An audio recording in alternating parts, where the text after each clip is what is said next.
მოხარული ვარ, რომ კვლავ ერთი კვირის მერე ვხვდებით ერთმანეთს.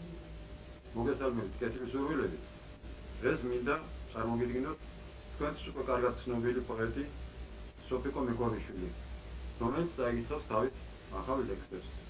გულწრფელად სამშობლო ჩემო, თერთ შეკეცილი დაფრინავენ ავი ფიქრები, ეხეთ ხებიან ჩახერგილი სულის კარიბჭეს, წყობში დგებიან არეული ჩემი რითმები, წაი ჩურჩულეს, ერთმანეთში წაი ქილიკეს, აზვა ვებოლა ვერეტება გულში საქმელი, ვეღარ დააცხრომ ზემ სხივები ასეთ აკარა, ქვევრებს მოხდიათ დუღილისგან თავზე საკველი, ღელეს ასკდება, მოხალისობს წყარო ანკარა, ჩამო მეშალა ალიონზე ოქროს დარალი, დაკბურილია ავსებუა ცრემლის სათავე, მინდოდა მეთქვა, ამ მომსკდარი სიტყვა არალი, ამ უთქმელობით, ამ სიჩუმით რამის გავთავდე, ვიცი სიცოცხლეს რომ არა აქვს თავი და ბოლო, სიყვარული ცის, სიყვარული მიწის ვიწამე, ვნება მომსკდარმა ცის თაღებზე ვიბორიარე და დაშრეტილი დავეხეთქე ბოლოს მიწაზე უყურე სიმშვიდის და გრძნობის სკარავი, ამ უთავბოლო ფორიახმასა და მატარა და მერე მივხვდი, რომ მეგონა თავი მაგარი, თურმე მიწისთვის მე ვყოფილვარ თესლი პატარა,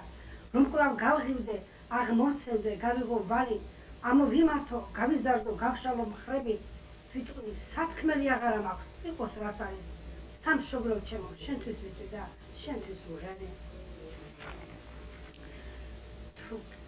თუ კი სიცოცხლე მომანიჭა ბუნების ნებამ, თუმეც ამ ქვეყნით რაღაც დროით უნდა ვიარო, თუ ჩემშიც ბორგავს დაუღლელი ჩხეფარე ვნება, შენც გამიჟიმე, ნუ მიბგვერი ბედო ტიალო, მე სიყვარულის აუხსნელი ერთი მწყარე ვარ და გული ჩემი ყვავილებში მინდა ფეთქავდეს, მე უსაფარი, დაუცველი, სუსტი ქალი ვარ, ბევრი გზა გავლე, მოვიდოდი ვიდრე შენამდე, და როცა გულის საგულეში აღარ ჩერდება, როცა ემდურის ებრძოლება ბედის საწუთროს, ის შენგანელის მძლავრი ხელით სამოშველებას, რომ სიხარული მთელ ქვეყანას გაუნაწილოს.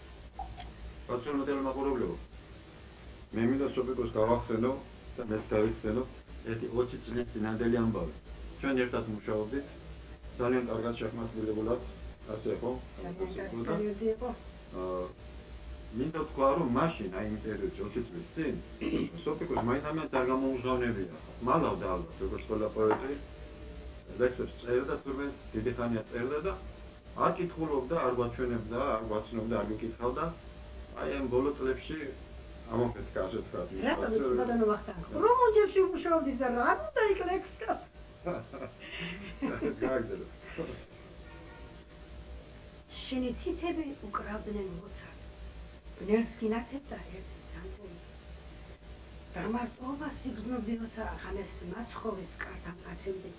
მუსიკა ყურში ქურდულად ძრება, დუმილით ფარავს სულის შიშიშვლეს, მე შენ ცოცნებას ავიყვანო მძევლად ავიყვან და თან ვიშვილებ, ჩუ, ბნერში ისმის მუსიკა ნაზად, ქირქილებს ქარი ხეთა შრიალში, ახლა ფიცხი ხარ როგორც ავაზა და ჩუმი როგორც ეკლესიაში.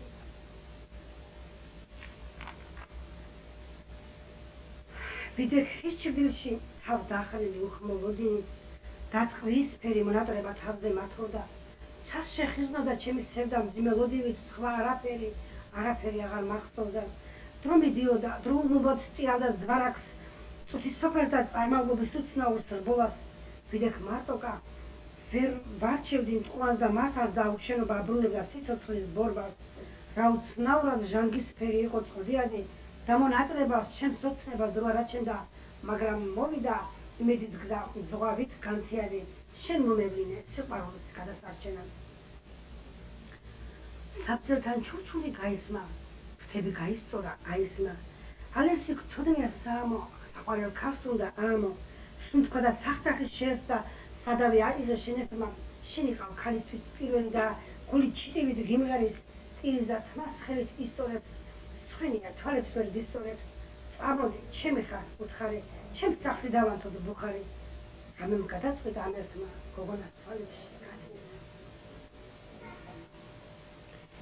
ბინდი ჩამოწვა ჩემს ფანჯარასთან, მე კი შენგელი ქუჩას გავყურე, მოფრინდა სიო და გამახარა და შემიხია ფრთხილად საყურე, ოცნების ფრთებით ვზერავდი ტრამალს, იფურჩქნებოდა სულში ყაყაჩო, ვინ მისაუბრებს, ვინ მომცემს წამალს, შენზე ფიქრებმა ლამის დამახჩუნ, როგორ მიყვარხარ, და რა მწველია, ეს მოგოდინის სურვილის ფერი, რა ცოტა არის ახრომგელია, რა ბევრი ხმელი შენი.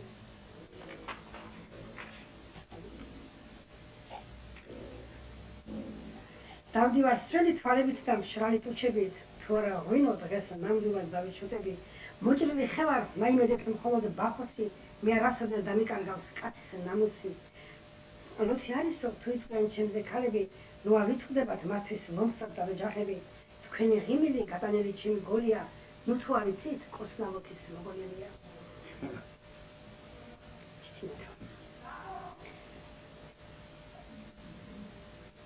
მოფრინავენ ციდან წითლად მოფარფატე ფიფქები, წითელ ფანტელები ესრა თოვლი მოსულა, კარგი დამო დაუფარავს აუშლია ფიქრები, არემარე პატარძალის ფატასავით მორთულა. ბევრგან თოვლი, ბევრგან ყიმა, ბევრგან წვიმა მინახავს, ყვავილების აფეთქებას, ტირიფების მოწყენას, მაგრამ თოვდეს და აფრქვევდეს, ზეც ამდენ მინანქარს, საოცარი ფანტელები საოცნებოდ მოგთენთავს და გაოცდები ყოფილა რა მარტივი, მოგინდება ზეცას შეცვლება სახთახეთითებით, გიზდავენ ცის თაღები ზევით ამდამატივით, საც მიყვები თუმცა მიწის სიყვარულით იტყვები და გაკვირვებს, რადგან არსად არ უნახავს არავის, წითელ თანაც გუნდ იღვრებოდეს ფანტელად, ჩემი სოფლის ორღობეში ბინდი იყო მკათათვის, თურმე ციცინათელების გუნდი დაფარფადებდა. ბაცეო ტელემაყურებლებო.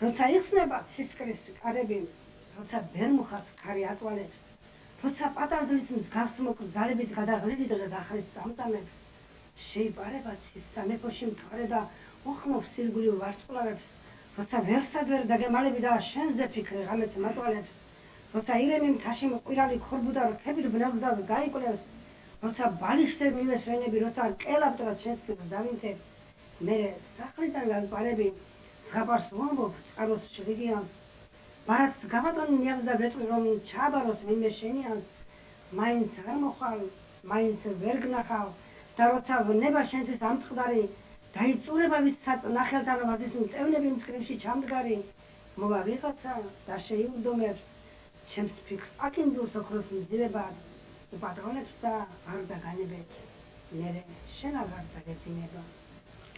Καλώς სოფიკო. ერთი შეკითხვა ასეთი. თუ ხარ დაკვირვებული ამ მრავალი წლის განმავლობაში თუ დააკვირდი ყველაზე ადვილად და ყველაზე კარგად ლექსი როდის გეწერება წელიწადის რომელ დროში ყაზახურზე შემოდგომაზე რამთვისად ხო არ ხარ დაკვირვებული? არა, ეს მუზეუმზე დამოკიდებული როდის მოვა. აი ზოგჯერ გავა მთელი თვეები რომ ვერც ერთ ლექსს ვერ დავწერე. აი ახლა რაც წავიკეთ აქედან 7 ლექსი ერთ დღეს და ბაცეო ტელემაყურებლებო. მე 7 ლექსი ერთ დღეს დავუკითხია. აქედან გამომდინარე ზამთარი, დეკემბრის პირველი ნახევარი ყოფილა ყველაზე ეფექტიანი თქვენს. მუზა ყველაზე მეტად ახლა. რაღაცა ბაცუხებ და საქმეს ვერ ვაკეთებდი, რაღაცა მინდოდა გამეკეთებინა საქმე და დავწერა ეს ლექსები. მე ისე გავყოჩახდი ყველაფერი გავაკეთე სახში. დიდი მადლობა ბაცეო ტელემაყურებლებო ყურადღებისთვის. დიდი მადლობა ქალბატონ სოფიკოს, კარგი ლექსებისათვის, მაინც შემოვაბარა ძველი ლექსი კიდევ როლა. კარგად ბრანდებოდეთ მომავალ შეხვედრამდე.